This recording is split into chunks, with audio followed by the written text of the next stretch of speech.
ആഗോള അയ്യപ്പ സംഗമത്തിൽ UDF പങ്കെടുക്കില്ല. ശബരിമലയിലെ യുവതീ പ്രവേശനത്തെ അനുകൂലിച്ചുള്ള സത്യവാങ്മൂലം പിൻവലിക്കുമോ? നാമജപ ഘോഷയാത്രയിൽ പങ്കെടുത്തവർക്കെതിരെ രജിസ്റ്റർ ചെയ്ത കേസുകൾ പിൻവലിക്കുമോ എന്നീ ചോദ്യങ്ങൾ ഉയർത്തി സർക്കാരിനെ പ്രതിരോധിക്കാനാണ് തീരുമാനം. തെരഞ്ഞെടുപ്പ് കാലത്തെ അയ്യപ്പ സംഗമം രാഷ്ട്രീയ കാപട്യമാണ് എന്ന് തുറന്നു കാട്ടാനും UDF തീരുമാനിച്ചിട്ടുണ്ട്. ഈ വിഷയത്തിൽ ഇന്ന് പ്രതിപക്ഷ നേതാവ് മാധ്യമങ്ങളോട് സംസാരിച്ചത് എന്താണ് എന്നത് ആദ്യം കാണാം.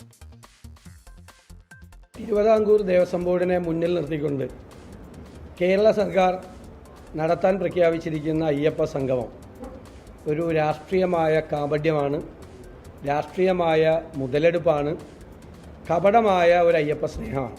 അല്ല, ഞങ്ങൾ ബഹിഷ്കരിക്കുന്നൊന്നുമില്ല. ഞങ്ങൾ പറയുന്നത് ഈ കപട അയ്യപ്പ ഭക്തിയും അതിൻ്റെ പേരിൽ നടത്തുന്ന ഈ രാഷ്ട്രീയ മുതലെടുപ്പും അയ്യപ്പ ഭക്തരെ പരിഹസിക്കുന്നതിന് തുല്യമാണ്.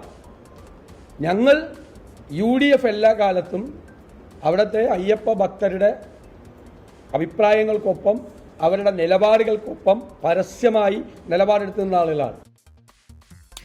ഇതിനിടെ ആഗോള അയ്യപ്പ സംഗമത്തിന് ബദലായി പന്തളത്ത് വിശ്വാസ സംഗമം സംഘടിപ്പിക്കാനാണ് സംഘപരിവാർ സംഘടനകളുടെ ആലോചന. അമിത്ഷാ, യോഗി ആദിത്യനാഥ് തുടങ്ങിയ നേതാക്കളെ വിശ്വാസ സംഗമത്തിന് എത്തിക്കാനാണ് നീക്കം. ഈ വരുന്ന 22-ാം തീയതി പന്തളം കേന്ദ്രീകരിച്ചുകൊണ്ട് ശബരിമലയുമായി ബന്ധപ്പെട്ട എല്ലാവരെയും ഉൾക്കൊണ്ടുകൊണ്ട് ഒരു സമഗ്രമായ ഒരു സംഗമം നടത്താനായിട്ട് നമ്മൾ തീരുമാനിച്ചിരിക്കുന്നത്. ശബരിമല സംരക്ഷണ സംഗമം എന്നാണ് നമ്മൾ ആ ഒരു സംഗമത്തിന് പേരിട്ടിരിക്കുന്നത്.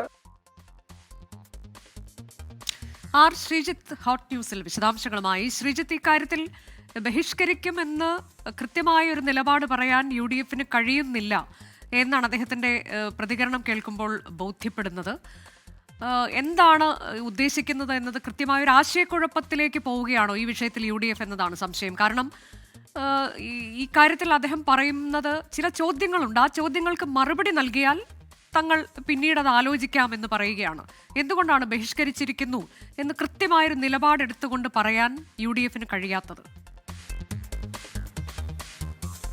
അനുജ, ആഗോള അയ്യപ്പ സംഗമത്തിൽ പങ്കെടുക്കുന്നതുമായി ബന്ധപ്പെട്ട് UDF യോഗത്തിന് മുമ്പ് UDF-നകത്ത് ഭിന്നാഭിപ്രായങ്ങളുണ്ടായിരുന്നു. ലീഗിനെ പോലുള്ള കക്ഷികൾക്ക് നല്ലതാണെങ്കിൽ അത് നടക്കട്ടെ എന്ന അഭിപ്രായമുണ്ടായിരുന്നു. എന്നാൽ കോൺഗ്രസിന് ഇതിൽ പങ്കെടുക്കേണ്ടതില്ല എന്ന അഭിപ്രായമായിരുന്നു.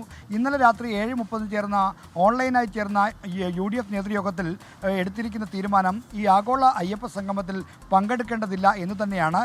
എന്നാൽ അത് പരസ്യമായി ബഹിഷ്കരണം പ്രഖ്യാപിക്കാത്തത് വിശ്വാസികളുമായി ബന്ധപ്പെട്ട ഒരു പൊതുവിഷയത്തിൽ ഒരു ബഹിഷ്കരണം പ്രഖ്യാപിക്കുന്നത് രാഷ്ട്രീയമായി ഗുണം ചെയ്യില്ല എന്ന വിലയിരുത്തലിൻ്റെ അടിസ്ഥാനത്തിലാണ്. എന്നാൽ സെപ്റ്റംബർ 20-ന് പമ്പ മണപ്പുറത്ത് നടക്കുന്ന ഈ ആഗോള അയ്യപ്പ സംഗമത്തിൽ UDF പങ്കെടുക്കില്ല. പങ്കെടുക്കുമോ എന്ന ചോദ്യം അപ്രസക്തമാണ് എന്നാണ് ഇതേപ്പറ്റിയുള്ള ആവർത്തിച്ചുള്ള ചോദ്യങ്ങൾക്ക് പ്രതിപക്ഷ നേതാവ് VD സതീശൻ നൽകുന്ന ഉത്തരം. ആഗോള അയ്യപ്പ സംഗമം തെരഞ്ഞെടുപ്പ് നടക്കുന്ന സമയത്ത് ഉള്ള ഒരു രാഷ്ട്രീയ കാപട്യമാണ്. അത്തരം ഭരണപക്ഷത്തിൻ്റെ രാഷ്ട്രീയ കാപട്യങ്ങളെ തുറന്നു കാട്ടാനുള്ള ഉത്തരവാദിത്തം പ്രതിപക്ഷത്തിനുണ്ട്. അത് തങ്ങൾ തുടർന്ന് നിർവഹിക്കും. ആഗോള അയ്യപ്പ സംഗമത്തിൽ പങ്കെടുക്കില്ല. എന്നാൽ രണ്ട് പ്രധാനപ്പെട്ട ചോദ്യങ്ങൾക്ക് ഉത്തരം സർക്കാർ നൽകിയാൽ ഇതേപ്പറ്റി ആലോചിക്കാം എന്നാണ് പ്രതിപക്ഷ നേതാവ് ചൂണ്ടിക്കാണിക്കുന്നത്. അതിൽ ഒന്നാമത്തെ ചോദ്യം, ഈ ശബരിമല യുവതീ പ്രവേശന വിധിയെ തുടർന്ന് സർക്കാർ ഒരു റിവ്യൂ പെറ്റീഷനുമായി ബന്ധപ്പെട്ട് സർക്കാർ ഒരു സത്യവാങ്മൂലം സുപ്രീം കോടതിയിൽ സമർപ്പിച്ചു. അതിൽ യുവതീ പ്രവേശനത്തെ അനുകൂലിക്കുന്നതാണ്. ദേവസ്വം ബോർഡും അത്തരമൊരു സത്യവാങ്മൂലം നൽകിയിട്ടുണ്ട്. ഈ സത്യവാങ്മൂലം പിൻവലിക്കാൻ അയ്യപ്പ സംഗമത്തിന് മുമ്പ് തയ്യാറാകുമോ എന്നതാണ് UDF മുന്നോട്ട് വെക്കുന്ന ഒന്നാമത്തെ ചോദ്യം. മറ്റൊന്ന്, യുവതീ പ്രവേശന വിധിയെ തുടർന്ന് നാടെങ്ങും ഉണ്ടായ നാമജപ ഘോഷയാത്രയ്ക്കെതിരായ യാത്രയ്ക്കെതിരെ എടുത്ത കേസുകൾ, ആ കേസുകൾ പിൻവലിക്കാൻ സർക്കാർ തയ്യാറാകുമോ? കേസുകൾ പിൻവലിക്കുമെന്ന് നിയമസഭയിൽ പ്രഖ്യാപിച്ചിട്ട് വർഷങ്ങളായി. അതുകൊണ്ട് ആ കേസുകൾ പിൻവലിക്കാൻ തയ്യാറാകുമോ? ഈ രണ്ട് ചോദ്യങ്ങൾക്ക് ഉത്തരം നൽകിയാൽ പങ്കെടുക്കുന്ന കാര്യം ആലോചിക്കാമെന്നാണ് പറയുന്നത്. എന്തായാലും പങ്കെടുക്കേണ്ടതില്ല എന്ന് തന്നെയാണ് ഇപ്പോഴത്തെ വ്യക്തമായ തീരുമാനം.